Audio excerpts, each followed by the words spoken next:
Cik maksā tava dzīve? Tu gribi labu mājokli, tu gribi labu mašīnu, tu gribi pienācīgu izglītību saviem bērniem, un tu gribi daudz ceļot. Bet zini, kas apvieno visus šos sapņus? Tie maksā naudu. Ļoti lielu naudu.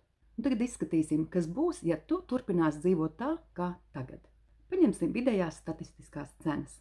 Dzīvoklis maksā apmēram 100 000, mašīna kaut kur 30 000, izglītība vienam bērnam minimums 50 000, aizbraukt atpūsties kaut kur uz 5 gadiem 2 reizes gadā. Tas var izmaksāt apmēram 20 000, bet pie vidējās algas, ja tu atliksi absolūti visu, tad tev būs jākrāj apmēram 33 gadus.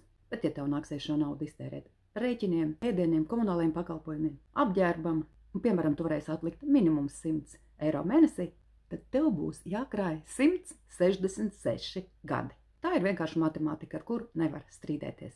Un ja tu ņem, piemēram, visus savus sapņus, piemēram, uz 3 gadiem, tad ņemam 200 000 un dalam tos ar 36 mēnešiem. Un sanāk, ka tev ir jāatliek 5555 eiro mēnesī. Bet priekš tā tev ir jāpelna minimums 10 līdz 15 000 eiro mēnesī.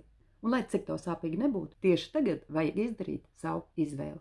Vai nu tu atsakies uz saviem sapņiem uz visiem laikiem, vai nu tu iemācies pelnīt tādu naudu, lai savus sapņus realizētu. Bet priekš tā tev vienkārši vajag saprast vienu domu. Tev nekad nav jātērē savs laiks un dzīve uz to, kas tevi neved pie taviem rezultātiem, bet tavu mērķu realizācijas. Piemēram, algots darbs tev nekad nedos vajadzīgo rezultātu, bet biznes var tevi aizvest pie tādas naudas. Un atliek tik skaidrībā, vai tev pietiks nauda un prasmes, un kāds biznes tev būs piemērots. Un te atkal godīga patiesība. Vairums cilvēku derēs tikai viens biznes. Un tas ir daudz līmeņu partneru programmas biznes. Tur nevajag daudz naudas startā, tur nevajag pieredzi, tev visu iemācīs.